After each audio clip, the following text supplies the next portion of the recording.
Guys, from today we are starting with the GST revision और आज हम first chapter को रिवाइज करने वाले हैं along with this summary notes. तो क्या तैयार हैं आप लोग? चलो, तो कमर कस लीजिए, plane is about to take off, पेटी बांध लीजिए। गाइस, जीएसटी आने से पहले सिस्टम में बहुत सारी कमियां थी, कैस्केडिंग इफेक्ट था, टैक्स ऑन टैक्स। प्रॉब्लम दूसरी ये थी कि सैंडवैट का वैट से क्रेडिट नहीं था, वैट का सैंडवैट से नहीं था, सेंट्रल गवर्नमेंट का स्टेट से नहीं बनती थी, स्टेट की सेंटर से नहीं बनती थी। पावर ऑफ टैक्स सेंट्रल और स्टेट का डिवाइडेड था आर्टिकल 246 के कारण। आर्टिकल 246 बाधा था, ये कहता था कि सेंट्रल के टैक्सेस अलग है, स्टेट के अलग है। गुड्स पे टैक्स अलग थे, सर्विसेज पे टैक्स अलग थे। सर्विस का बर्डन कम था, टैक्सेस का गुड्स पे वैट भी लग रहा था, सीएसटी भी लग रहा था, एक्साइज भी लग रहा था, कस्टम भी लग रहा था। यही प्रॉब्लम थी, सर्विस सेक्टर पे टैक्स एडिक्वेट नहीं था, सर्विस सेक्टर अनटैक्स जा रहा था और देश की जीडीपी में सर्विस सेक्टर अहम भूमिका निभा रहा है लास्ट के 15-20 सालों में। प्रॉब्लम यहीं नहीं रुकती थी, बहुत सारे सेक्टर्स ऐसे थे जहां पर सेंट्रल गवर्नमेंट क्रेडिट नहीं देती थी। सेंट्रल स्टेट को तो देती नहीं थी, स्टेट सेंटर को तो नहीं देती थी, लेकिन बहुत सारे सेक्टर्स ऐसे थे जो सेंट्रल गवर्नमेंट खुद नहीं देती थी।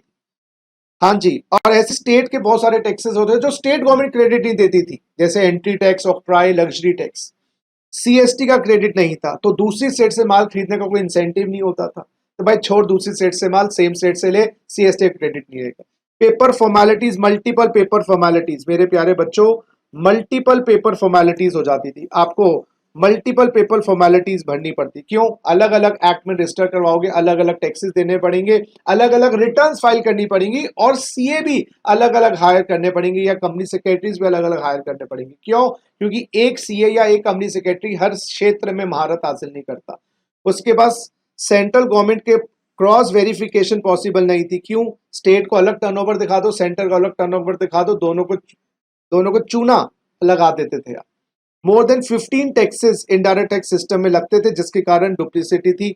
और ये एंटी टैक्स और ऑक्ट्रा लगाने के कारण क्या होता था, स्टेट्स के जो बॉर्डर्स थे, आपने कभी नोटिस भी किया होगा, जीएसटी आने से पहले लंबी लंबी कतारें ट्रकों की लगा रहती थी, ट्रक वहां पर क्लियर करवाते थे। तो ये जो इतने डिसएडवांटेजेस थे, जिसके कारण जीएसटी को लाना पड़ा। दोस्तों, जीएसटी क्या है? जीएसटी है डेस्टिनेशन बेस्ड कंजम्पशन टैक्स। कहीं पे निगाहें, कहीं पे निशाना, डेस्टिनेशन बेस्ड। पहले सीएसटी होता था, वो ओरिजिन बेस्ड था। तो यहां पर ओरिजिन देखेंगे, डेस्टिनेशन देखेंगे, डेस्टिनेशन। और कंजम्पशन टैक्स है, यानी कि मैन्युफैक्चरिंग पे नहीं है, ये कंजम्पशन होगी, उसको सेल करोगे, उसको सप्लाई करोगे, उस पे लगेगा। तो it is a tax on supply of goods and services. Yes, और हर स्टेज के वैल्यू एडिशन पे लगता है। तो बेस्ट पार्ट क्या है, इसने वैल्यू एडिड टैक्स की एडवांटेजेस लिए हैं, वैल्यू एडिड टैक्स के एडवांटेजेस लिए हैं, और जो डिसएडवांटेजेस थे वो ड्रॉप कर दिए गए। तो it is a tax on value addition, yes. It is a tax on goods and services, yes. Is a tax on manufacturing, no. It is a tax on supply. Is it origin based और destination based? Destination based. और दोस्तों, GST में क्या credit मिल जाता है? अरे दोस्तों, जो जीएसटी का क्रेडिट क्या कॉन्सेप्ट है, वो दुनिया में वन ऑफ द बेस्ट है। क्यों? इसमें आपको सारा क्रेडिट देते हैं, पहले सेंटर का स्टेट से नहीं, स्टेट का सेंटर से नहीं। यस, सप्लायर हर स्टेज पे क्रेडिट ले सकता है। फाइनल कंज्यूमर को सारा बर्डन बियर करना पड़ेगा, ये दो राय नहीं है, इस पे कोई दो राय नहीं है। अगर A to B to C, B to C to D, D consumer है, तो कंज्यूमर को ही सारा बर्डन बियर करना पड़ेगा। लेकिन दोस्तों, बर्डन कम है ज्यादा है as compared to VAT? Burden कम है ज्यादा एज कंपेयर टू वैट? कम है। तो बर्डन ज्यादा बियर कर लेंगे, सारा क्या दिक्कत है? पहले 4 थप्पड़ पढ़ते थे, अब 2 पढ़ते हैं। पढ़ने मुझे ही है, लेकिन 2 तो पढ़ रहे हैं। कोई कैस्केडिंग इफेक्ट जीएसटी सिस्टम में नहीं है, और जीएसटी डिफरेंशिएट नहीं करता गुड्स और सर्विसेज में। तो दोनों पे जो टैक्स का कॉन्सेप्ट है, जो कंप्लायंसेज है, वो सेम है, डिफरेंट है? सेम है, बट हाँ, जो कुछ बुनियादी डिफरेंसेस के कारण रेट अलग है, टाइम ऑफ सप्लाई का कॉन्सेप्ट अलग है। एमसीक्यू में क्वेश्चन छोटा सा ये आ सकता है कि भाई which was the first country to implement GST और वैट? तो आप क्या बोलेंगे? France. France was the first country in the international system to follow VAT या जीएसटी। कितनी कंट्रीज वैट या जीएसटी सिस्टम को फॉलो करती है internationally? Approximately more than 160। Centralise VAT कहाँ कहाँ है? स्विट्जरलैंड और ऑस्ट्रेलिया में। और डुअल वैट, जैसे इंडिया का वैट है, वो है कनाडा, ब्राजील और रशिया में। कैनेडियन सिस्टम के अंदर 3 सिस्टम ऑफ जीएसटी मॉडल्स हैं। इस पे आपको ज्यादा डीप रिसर्च, कोई पीएचडी करने की आवश्यकता नहीं है। लेकिन इंडिया का जो जीएसटी सिस्टम है वो कनाडा से इंस्पायर्ड है। जैसे अनूप मलिक होते थे ना उस टाइम, वो भी गाना क्या करते थे, मैंने जी कॉपी नहीं किया, इंस्पायर्ड है। तो ये इंस्पिरेशन हमने लिया है। मलेशिया का 2000 जो रेट ऑफ जीएसटी है वो 6% है, लेकिन उन्होंने स्क्रैप कर दिया था उसको, पॉपुलर डिमांड उसके अगेंस्ट हो गई थी। हंगरी बहुत ज्यादा हंगरी है, उनका 27%। हमने तो हंगरी के भी रिकॉर्ड तोड़ दिए। हमारा जीएसटी का रेट कितना है? 28%। हमने कहा तुम हंगरी हो, हम डबल हंगरी हैं भाई पैसे के लिए। ऑस्ट्रेलिया का जीएसटी 10% है। Average rate of VAT across EU is around 19.5%। इसमें एक एक शब्द को याद करने की आवश्यकता नहीं है। इसमें मेन बात इंडियन सिस्टम किस पे आधारित है, जल्दी बोलिए। Canada, Canada. इंडिया में डुअल है, ट्रिपल है, सेंट्रलाइज है, डुअल सिस्टम है, बात खत्म। और कितनी कंट्रीज वर्ल्ड ओवर फॉलो करती है? More than 160। और which was the first country to introduce VAT? France. हाँ जी। अब ये कुछ एक टाइमलाइन है, टाइमलाइन मींस कैसे कैसे जीएसटी की अमेंडमेंट्स आई। इसके अंदर आपको जो इंपॉर्टेंट डेट्स हैं, एक तो मुझे हिसाब से 2004 के अंदर गवर्नमेंट ने, इनफैक्ट 2003 में गवर्नमेंट ने एक टास्क फोर्स बनाई थी विजय केलकर की अध्यक्षता में। टास्क फोर्स, क्योंकि हिंदुस्तान में कोई भी चीज रिप्लेस करनी है तो आपको एक कमेटी बनानी पड़ेगी, और उसमें बहुत ही फेमस इकोनॉमिस्ट विजय केलकर, और उसी कमेटी के एक मेंबर थे अजय शाह। उसी कमेटी के एक मेंबर थे कौन जी, जल्दी बोलिए। अजय शाह। अजय शाह। तो इसलिए उनके जो रिकमेंडेशंस आई थी उसको हम बोलते हैं केलकर शाह मॉडल। तो केलकर हो गया, विजय केलकर का केलकर और अजय शाह का शाह। तो ये केलकर शाह मॉडल है जी, जो हमारा कैनेडियन मॉडल है। तो उन्होंने भी इंटरनेशनल जीएसटी सिस्टम स्टडी किया होगा और वहां से अच्छी अच्छी बातें ली होंगी, और उससे इंस्पायर होके इंडिया का जीएसटी इंट्रोड्यूस किया गया। तो 2004 के अंदर केलकर टास्क फोर्स ने अपनी रिकमेंडेशन दी थी। 2003 में कमिटी बनाई गई थी, 2004 में उनका केलकर शाह का रिकमेंडेशन आया। उसके बाद दोस्तों क्या हुआ, जीएसटी में कॉन्स्टिट्यूशन अमेंडमेंट बहुत सारे आने थे। तो कॉन्स्टिट्यूशन अमेंडमेंट्स के लिए बिल पेश किया गया लोकसभा के अंदर और पास भी कर दिया गया 6 मई 2015 को। सर क्या ये एक एक डेट याद रखनी है? देखो जी, मैं तो बोलता हूं पिंच ऑफ सॉल्ट, आपको हर चीज याद करने की जरूरत नहीं है, मोटा मोटा याद रख लीजिए। 122 अमेंडमेंट लोकसभा ने पास कर दिया 6 मई 2015 को। बिल राज्यसभा ने पास कर दिया 3 अगस्त 2016। ये डेट्स याद करना मुश्किल है, तो मैं क्या बोलूंगा, आप ये वाली डेट याद लीजिए। 8 सितंबर 16 को ये जो कॉन्स्टिट्यूशन 122 अमेंडमेंट बिल था, ये पास होते ही बन गया 101 अमेंडमेंट है। कुछ अमेंडमेंट्स होंगी जो पास नहीं हुई, मेजॉरिटी सारी अमेंडमेंट्स पास हो गई, तो जो अप्रोक्सीमेटली 21 अमेंडमेंट्स हैं वो पास नहीं हुई। तो 8 सितंबर 2016 मोदी सरकार आने के बाद 8 सितंबर 16 को कॉन्स्टिट्यूशन के अंदर चेंजेस को हरी झंडी मिल गई प्रेसिडेंट द्वारा। वो डेट आपको याद रखनी है, वो डेट आपको याद रखनी है, 8 सितंबर 16। दोबारा से बोलिए, वो बिल कौन सा था जो कॉन्स्टिट्यूशन को अमेंड करने के लिए लाए गए, उसका नाम बताइए। Constitution 101 amendment bill 2014। Bill constitution 122 amendment bill 2014। और पास होते हुए क्या बन गया, कॉन्स्टिट्यूशन 101 अमेंडमेंट एक्ट 2016। और मेरे प्यारे बच्चों, किस दिन प्रेसिडेंट साहब से अप्रूवल मिली? 8 सितंबर। ये याद रखना मुश्किल है कि 6 मई को लोकसभा ने पास किया, 3 अगस्त को राज्यसभा ने। अब इस टाइप के क्वेश्चन आ जाते हैं तो बेटा मैं 5 से 10 नंबर तो पहली मार्जिन लेके चलता हूं, क्योंकि इनको याद करोगे तो मेन चीजें रह जाएंगी। तो ये एक मैक्रो इकोनॉमिक्स का डेटा की तरह है, तो इसलिए याद नहीं करना। अब कॉन्स्टिट्यूशन ने हरी झंडी दे दी तो सरकार का काम सरल हो गया। तो गवर्नमेंट ने क्या किए, सीजीएसटी बिल इंट्रोड्यूस किए, आईजीएसटी बिल इंट्रोड्यूस किए, यूटी जीएसटी बिल इंट्रोड्यूस किए, जीएसटी कंपनसेशन स्टेट्स इंट्रोड्यूस किए लोकसभा ने इनको पास कर दिया। लोकसभा ने पास कर दिया, उसके बाद प्रेसिडेंट ने साइन कर दिया। तो ये डेट याद रख लीजिएगा। तो कॉन्स्टिट्यूशन की अमेंडमेंट प्रेसिडेंट साहब ने साइन कब करी? 8 सितंबर 16। और 12 अप्रैल 2017 को प्रेसिडेंट ने सारे जो सेंट्रल बिल्स थे इनकी अप्रूवल दे दी गई। उसके बाद स्टेट लॉज, स्टेट गवर्नमेंट ने भी अपने स्टेट्स में ये पास किया। हाँ जी, फर्स्ट स्टेट्स जिन्होंने एसजीएसटी एक्ट पास किए स्टेट्स में होते Telangana, Rajasthan, Chhattisgarh, Punjab, Goa, Bihar were the first ones to pass respective GST laws. और yes, happy birthday to you 1 जुलाई 2017 को पूरे हिंदुस्तान में जीएसटी लगा दिया गया एक्सक्लूडिंग जेएनके, लेकिन जेएनके में भी लग गया 7 जुलाई 2017 से, क्योंकि गवर्नमेंट ने पास किया JNK CGST extension to JNK act 2017, और उसके बाद से पूरे देश में जीएसटी लग गया और बन गया वन नेशन, बोलना वन नेशन वन टैक्स। हाँ जी, अब जीएसटी में कॉन्स्टिट्यूशन बदलाव आए। हमारे देश में 3 लेवल्स ऑफ गवर्नमेंट है, एक है यूनियन गवर्नमेंट, एक है स्टेट गवर्नमेंट, एक है लोकल गवर्नमेंट। टैक्सेस लगाने की पावर डिवाइडेड है between centre and states. 25 parts में हमारा कॉन्स्टिट्यूशन डिवाइडेड है, 448 आर्टिकल हैं, 12 शेड्यूल्स हैं, इसको याद करने की आवश्यकता नहीं है। हमारे देश के अंदर टैक्स लगाने का सबसे मेन आर्टिकल है आर्टिकल 265। आर्टिकल 265 कहता है हिंदुस्तान में टैक्स जब ही लगेगा जब तक उसकी लॉ परमिशन ना दे।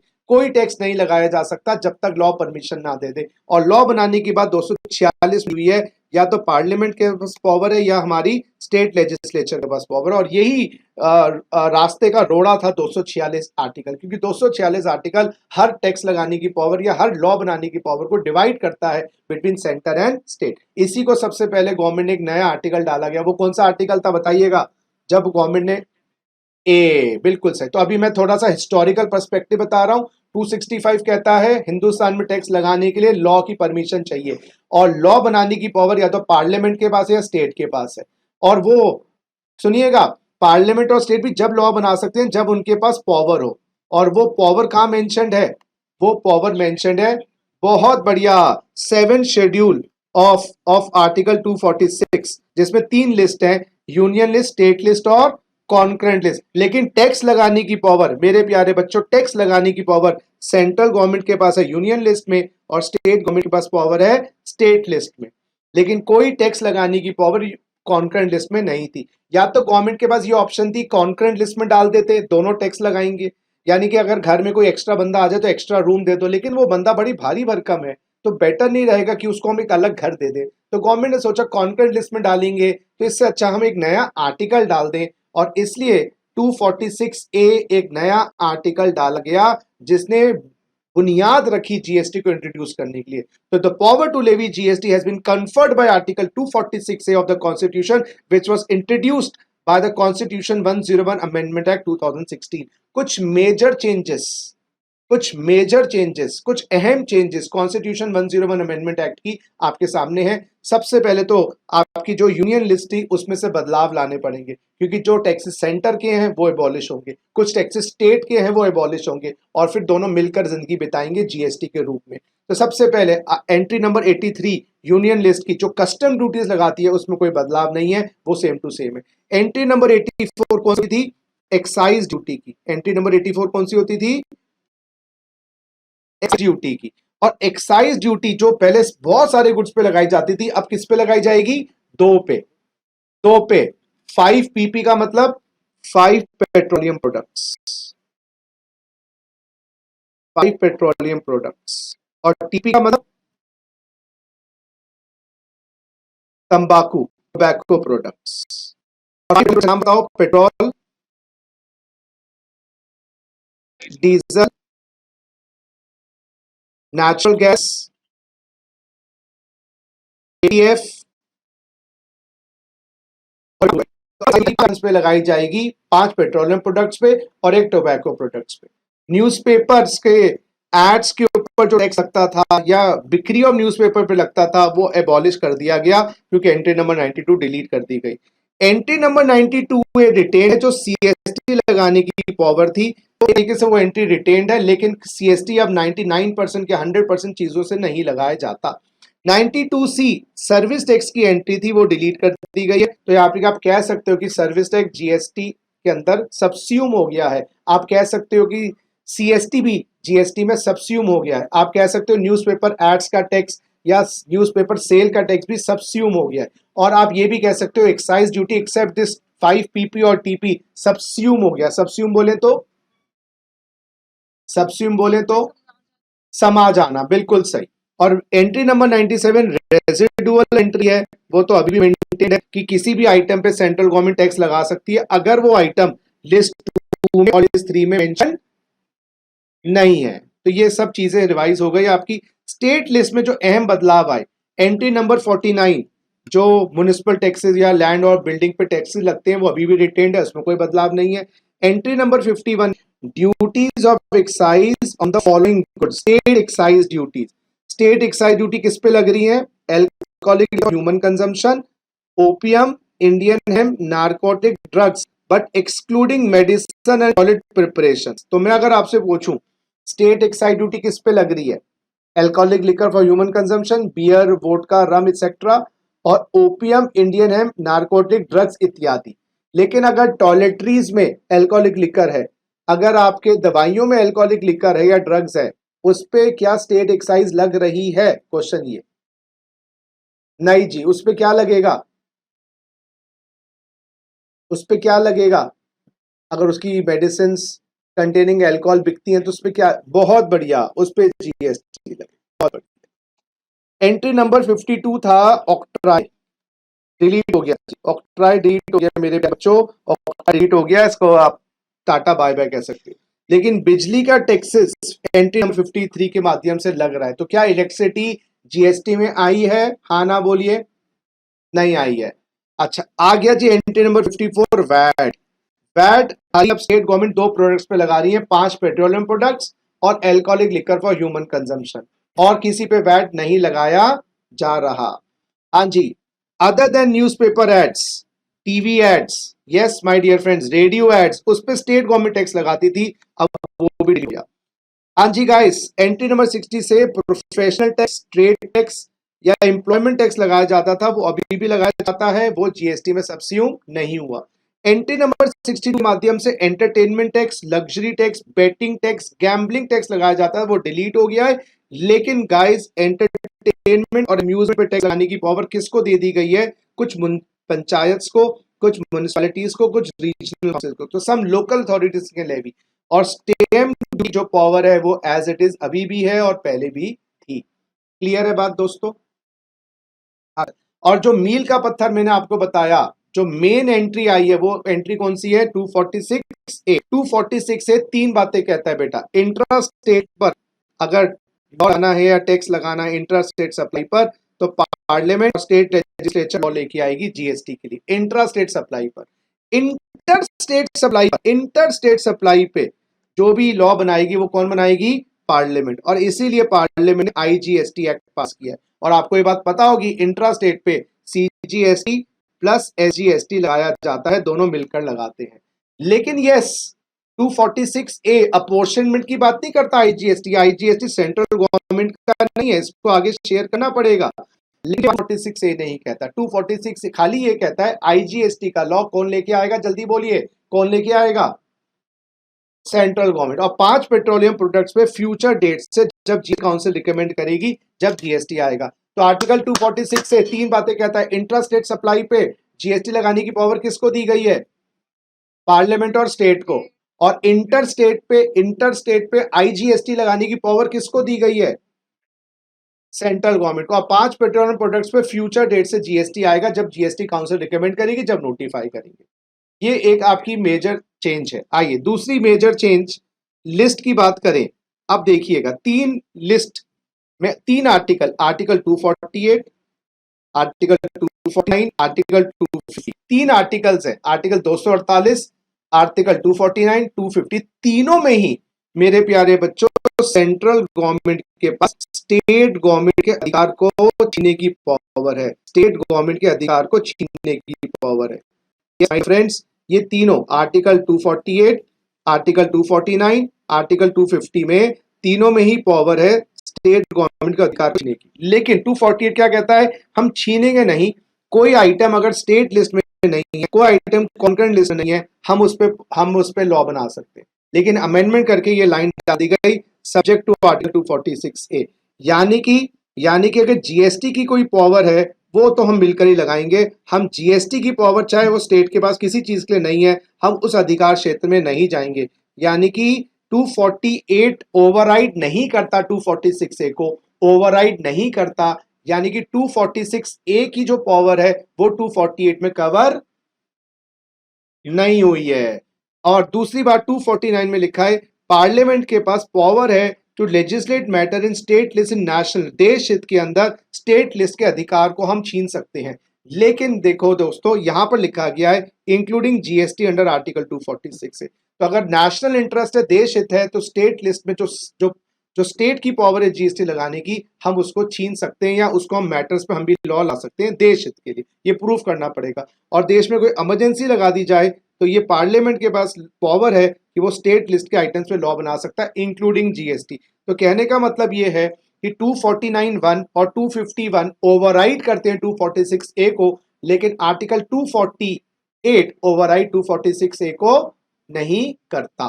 बोलो क्लियर बात। 269A आर्टिकल कौन सा आया है? ये बेटा आपका आईजीएसटी के बारे में आया है।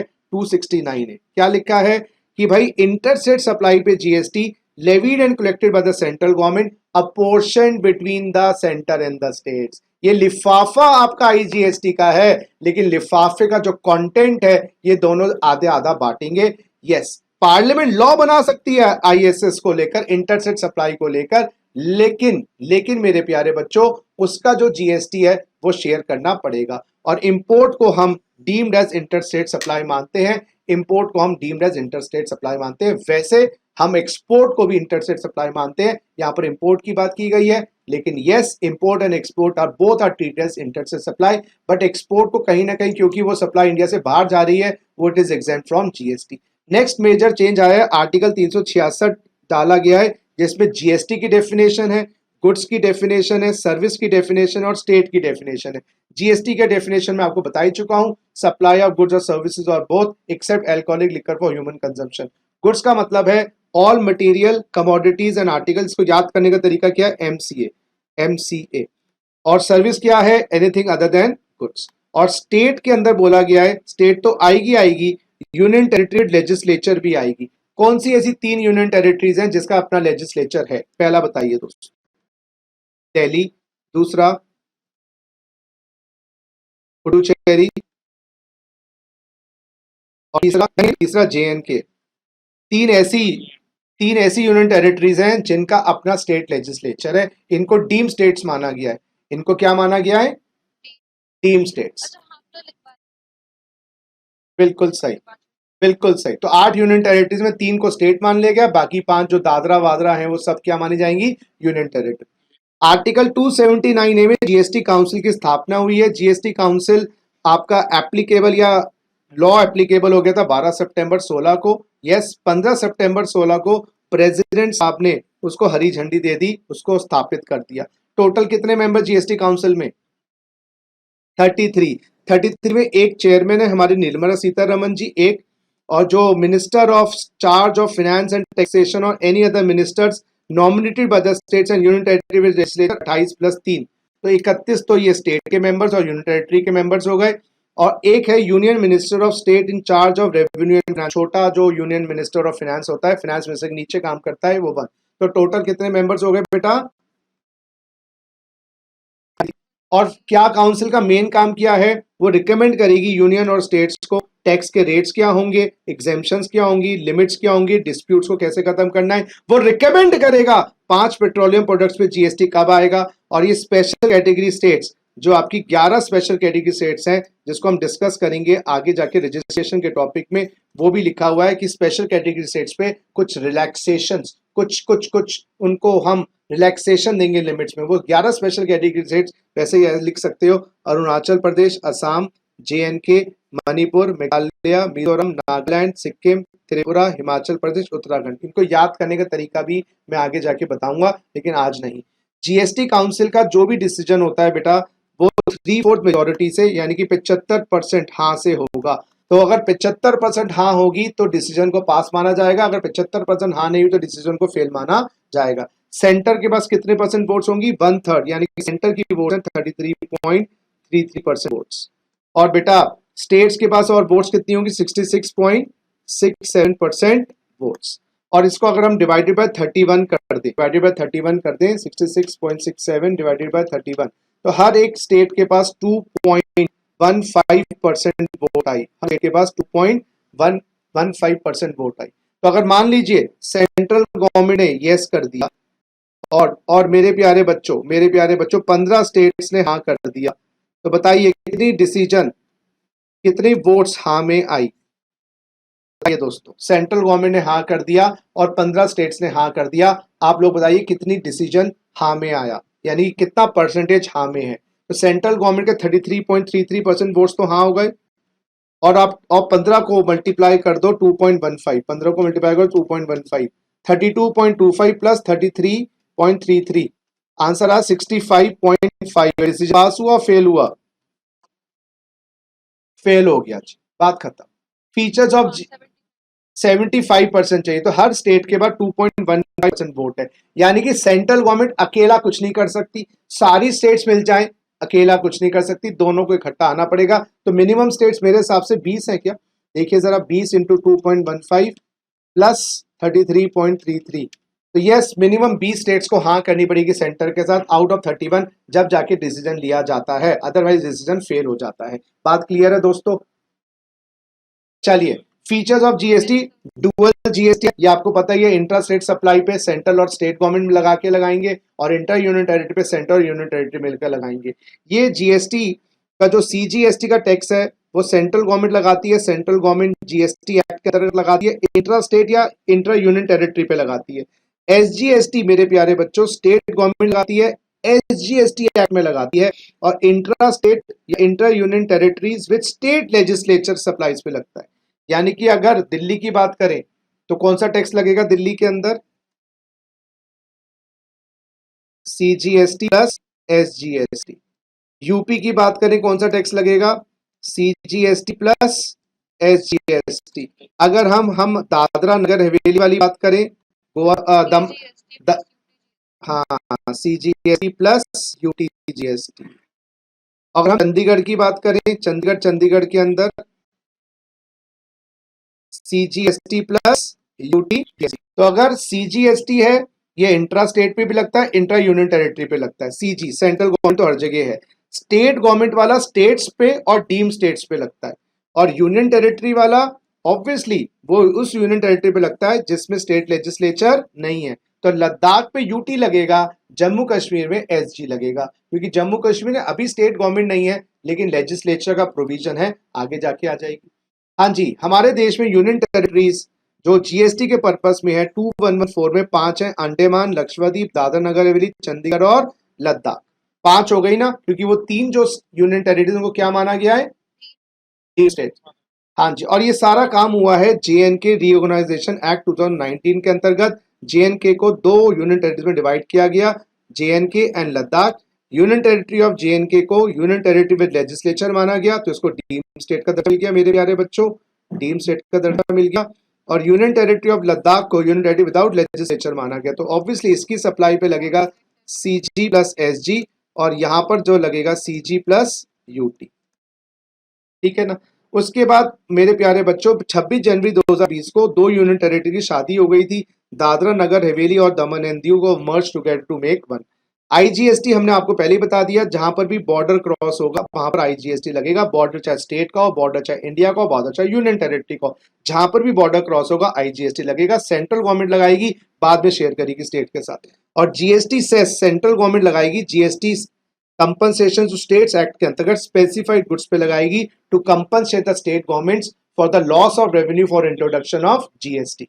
हमारे जीएसटी में गुड्स को एचएसएन सिस्टम में क्लासिफाई किया जाता है। एचएन सिस्टम 8 डिजिट का, यस एचएन सिस्टम 8 डिजिट का क्लासिफिकेशन कोड है, क्योंकि इतने लाखों गुड्स हैं और इंटरनेशनल कॉन्सेप्ट है ये। तो इंडिया में जो क्लासिफिकेशन सिस्टम है थोड़ा सा वो 6 डिजिट के बजाय 8 डिजिट का ज्यादा इस्तेमाल होता है, क्योंकि हमारे पास गुड्स भी बहुत है। So India is a member of World Custom Organization since 1975. It was originally using 6-digit HSN code to classify later, but later 2 more digits were added to make the codes more precise, resulting in 8-digit classification. The purpose of HSN code is to make GST systematic and globally accepted. तो अगर मैं बोलता हूँ इस HSN का code का मैं माल देख रहा हूँ, तो जो यूके का बायर है उसको भी समझ आ जाएगा कि गुप्ता जी कौन सा गुड्स हमें बेच रहे हैं, क्योंकि क्लासिफिकेशन वो भी वो यूज कर रहा होगा, हम भी यूज कर रहे होंगे। तो it's an international system of classification. Services के लिए एक नया क्लासिफिकेशन सिस्टम इंट्रोड्यूस किया गया, उसको क्या बोलते हैं? Service accounting code, SSC, service accounting code. Hindustan में रजिस्ट्रेशन की बात मैं आपको जब करवाऊंगा, जब रजिस्ट्रेशन का चैप्टर करवाऊंगा, लेकिन मोटा मोटा कहीं 10 लाख की लिमिट है रजिस्ट्रेशन के लिए, कहीं 20 लाख की लिमिट है और कहीं 40 लाख की लिमिट है। ये एग्जैक्ट मैं करवाऊंगा जब रजिस्ट्रेशन करवाएंगे। अच्छा, जीएसटी में मेरे प्यारे बच्चों कॉम्पोजिशन स्कीम भी है, उसको हम कहते हैं shortcut to GST. Shortcut to GST का हमारा चैप्टर भी आएगा, एक प्रॉपर चैप्टर आएगा कॉम्पोजिशन स्कीम, जिसमें आप जीएसटी में रहकर भी जीएसटी नहीं लगाते, वो कॉम्पोजिशन स्कीम। जीएसटी में यस कुछ सर्विसेज और कुछ गुड्स को एग्जेम्प्ट किया गया है, कुछ सर्विसेज और कुछ गुड्स को एग्जेम्प्ट किया गया है, ये भी एक हमारा सेपरेट चैप्टर आएगा एग्जेम्पशंस का। जैसे डॉक्टर की सर्विसेज है, आपने देखा होगा, या आप घर में डॉग को या कैट को पालते हैं तो वेटरनरी सर्विसेज हैं, उस टाइप की सर्विसेज एग्जेम्प्ट होती है। ये आपका जीएसटी का सबसे ज्यादा इंपॉर्टेंट प्रोविजन है, जो है सेट ऑफ का सिस्टम। सेट ऑफ का सिस्टम जल्दी से पहले बताइएगा, सबसे पहले क्रेडिट आईजी का खत्म करना है, सीजी का क्रेडिट खत्म करना है, आईजी का खत्म करना है। आईजी, और आईजी का क्रेडिट सबसे पहले कहां से लेना है? आईजी से। बचा हुआ कहां से लेना है? सीजीएसटी से या एसजीएसटी से, एनी मैनर एनी प्रपोर्शन। याद रखिएगा, मैंने पहले ही बताया था। अगर आईजी का क्रेडिट खत्म हो जाएगा, जब ही बेटा नजर लगाना सीजीएसटी, एसजीएसटी या यूटीएच के क्रेडिट पे। सीजी का क्रेडिट सबसे पहले कहां से लेना है? सीजी से। बचा हुआ क्रेडिट कहां से लेना है? आईजीएसटी से। हाँ, और इन तीनों में कोई प्रायोरिटी नहीं है। हाँ, सीजीएसटी में प्रायोरिटी है, पहले आईजी फिर सीजी, और एसजी और जो आपका यूटी जीएसटी होता है उसमें कोई टेंशन नहीं।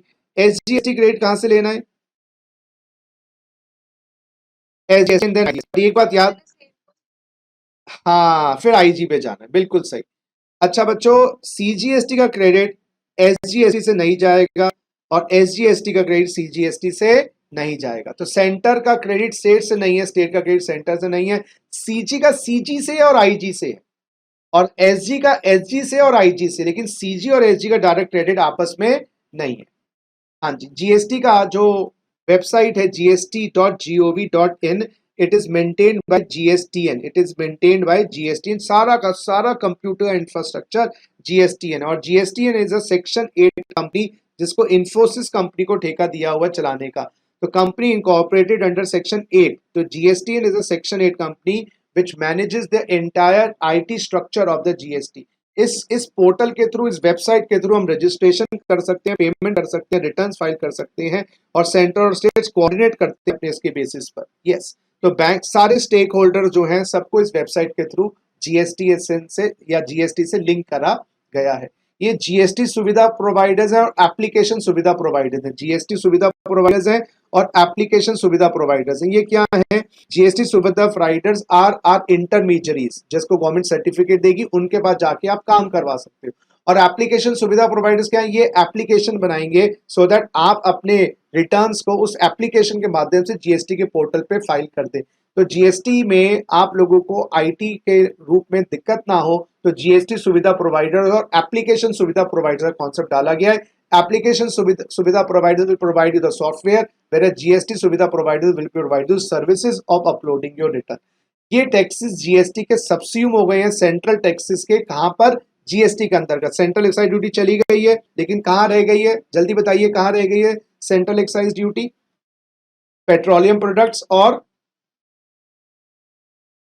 पेट्रोलियम प्रोडक्ट्स और टोबैको प्रोडक्ट्स पे सेंट्रल एक्साइज ड्यूटी रह गई है। एडिशनल एक्साइज ड्यूटी चली गई है। एक्साइज ड्यूटी मेडिसिन और टॉयलेट प्रिपरेशन एक्ट की चली गई है। सर्विस टैक्स चला गया है। CVD, special CVD customs act में लगते थे, कस्टम्स एक्ट में लगते थे, ये चल गए हैं।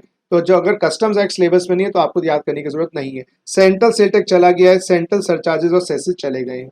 हाँ जी, स्टेट टैक्स में एंटरटेनमेंट चला गया है, लॉटरी का टैक्स चला गया, बेटिंग का टैक्स चला गया, गैम्बलिंग का टैक्स चला गया, एंटी टैक्स परचेस टैक्स चला गया है, वैट सेल चला गया। लेकिन वैट सेल टैक्स कहाँ रह गया? पेट्रोलियम प्रोडक्ट्स पे और alcoholic liquor for human consumption पे। लग्जरी टैक्स चला गया है, एडवर्टीजमेंट टैक्स चला गया, स्टेट के टैक्स सरचार्ज चले गए हैं।